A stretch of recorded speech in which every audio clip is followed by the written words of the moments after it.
السلام عليكم ورحمه الله، مرحبا بكم معايا في قناه خديجه صنيع.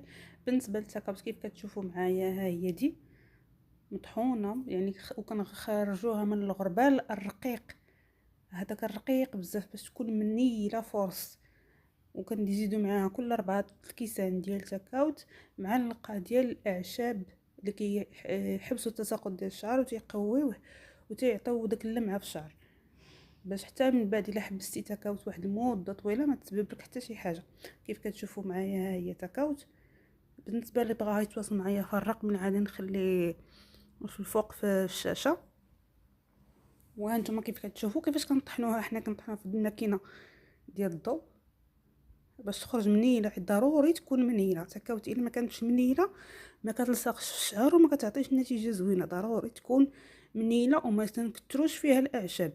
راه كاين الناس تياخذوها تيكثروا فيها الاعشاب، من بعد ملي كديريها لشعرك تيولي شعرك احمر ما تيبقاش كحل، تيغلبوا عليها. كاين الناس كيخلطوا معاها الحنه، حنا ما تنديروش الحنه، تنديروا فقط كميه قليله ديال الاعشاب كيف قلت لكم باش تعطي واحد النتيجه زوينه وكتغربل باش تلصق في الشعر، لان ديك الماء منقياش مزيان ما كتكونش زوينه.